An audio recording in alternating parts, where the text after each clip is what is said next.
here again. They're working again as a group up on the pillars, up on top of that jump pad. Whole group of them, and they just dominate any red guy who's silly enough to go in there by himself.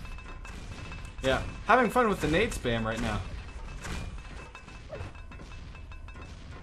And I think Blue's about to venture out here. Cleanor peeking around the corner and backs away because there's nades aplenty in his path.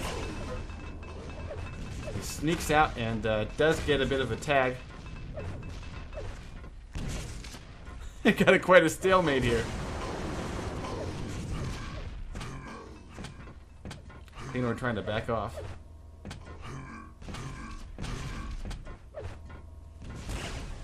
Nobody wants to peek around the corner.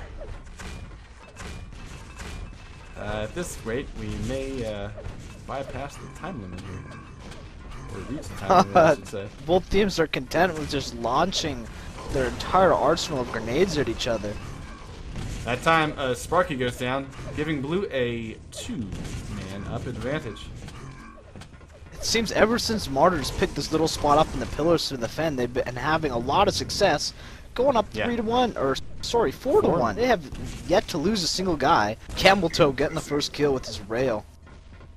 3-1, but Cameltoe is hurting though. Yeah, Cleanor got a rail. Only 9 HP though. And they know it. Yeah. Yeah, they were very patient there. Burned a lot of time. But I think they're banking on being able to overtake. Yeah, and they're getting a lucky spawn here. They all spawn near pillars once again. We're going to see a very similar outcome, I think. We're watch from a different angle this time. Sparky. Looks like Sparky's venturing out because he knows that all their attention's focused on those pillars. Sparky is sneaking around here. And he's gotten caught. He's got to back off and get back to safety. He's Does back off. Away. Rocket jump and array. Nice job. Now here we got a breach at that doorway near the rocket spawn. Because Blue has lost a guy. Red this time having the advantage. Blue is still doing a great job sticking together though. Nades are flying all over the place and Sparky has made it his job to deny entry from the quad area. 2 and 4. Let's go take a look at Runelore. Yeah, he's down below. Sparky's up above, dodging a rail just barely. I don't think Rune notices the guy over on it, over his shoulder. Martyrs down to 2 guys right now, but they are not going down without a fight. Finally, Blue team gets blood. 3 and 2. It's a very extended round. Kill. Here. It's 2-2. Make that 2-1. Red does it. Wow. Oh my god. Patience is a virtue. Sparky. Oh my goodness, guys. Sparky just pulled off so many kills there. Oh, and now Carnage has had enough of letting the Martyrs have this pillar area, and they are all over it. It's a huge all-out skirmish. And Martyrs are like, alright, you can have the area, and they run, but not before they take a casualty. Make that 2. Make that 3 and 4. Cameltoe getting the final win. Round begins. Final round, potentially. 3, 2, 1, fight. And once again, we're seeing Martyrs with a nice start at pillars, except for a poor bastard who is getting one-on-one here. Got a nice duel between weak and powerless and his opponent.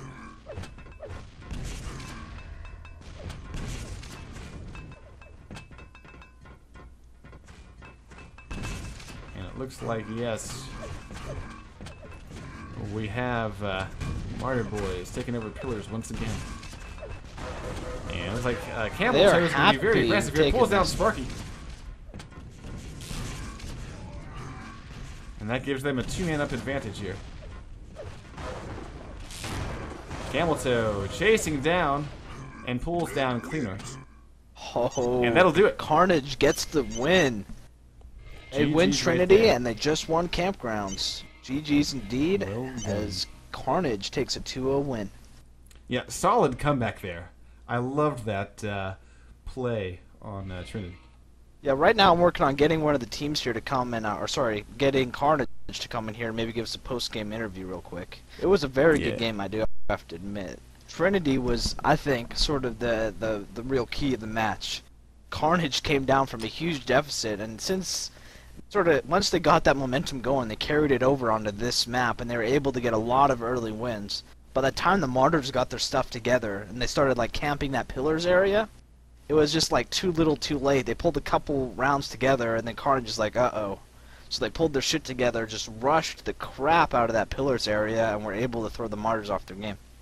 But it was a great strategy, though. I mean, it did work for them for a couple of rounds, but as all good strategies go, you give the opposing team enough time, they can crack it, and that's exactly what we saw tonight. Honestly, I think tonight was, in my opinion, my most favorite night of Clan Arena, because we really saw a lot more strategy coming into play than we have seen in some other rounds. A lot better grouping and moving together and things like that. So hats off to these two teams. And Matt, how are we doing on the potential interview? I just gave a vent info for Grendel here, who's going to join us here hopefully soon. He was in vent, but then he disappeared. So close.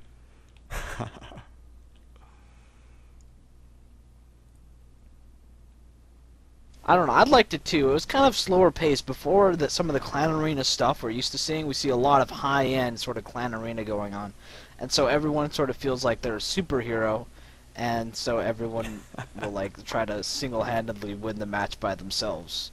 Which in this case, you saw a lot more group and teamwork, and you know, seeing 3 LGs bear down on a single guy is always entertaining to watch. All right, we're joined here by Grendel. Oh, all right, cool. Hello everyone. Hey, Grendel. Hey, glad to be here. First match I've ever had podcasted, or little what? Loud? Your mic's a little loud. Do you mind turn it down just a little bit for us? Sure thing. Thank you. All right, well, GG's there, man. That was a great fun to watch. Matt, do you have opening questions for Grendel here?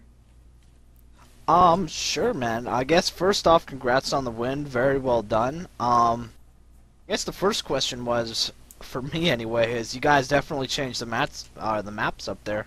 What did you guys like just decide as a team, like, hey, you know, the maps that we were assigned are lame, let's do campgrounds and Trinity instead? Yes, at the beginning we were kind of curious about, well, GGL assigns maps for you, so we were kind of like, well, we don't want to play the GGL assigned maps, and I've been told it's a typo, and as long as both teams decide on what map they want to play, it's allowed.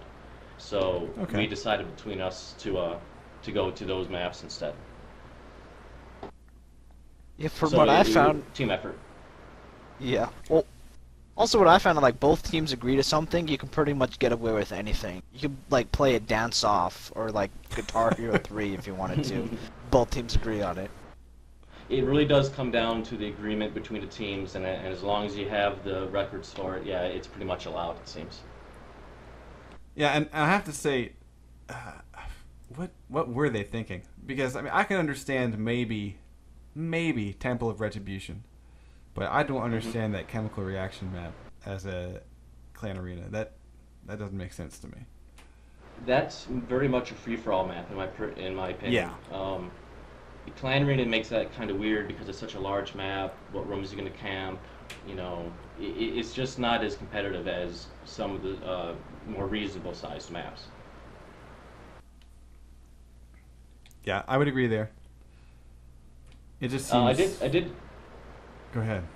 Well, yeah, it does seem like a bit of weird. I mean, it is a classic map. It was out in the original Quake 3 when it came out, of course, but it wasn't never really designed to be a Clan Arena map.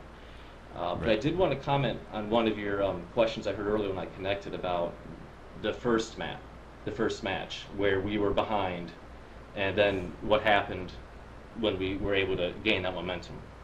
Yeah. Was that on your minds? Oh, yeah, I was just gonna ask that. Yeah, what basically happened was we decided to camp the grinder and decided to hold just the grinder. But what happened is we were getting a lot of peak shots, a lot of peak rails, and you know, our health is being ticked away. So you know, I'm personally I'm not the best guy on the team, but I'm a very aggressive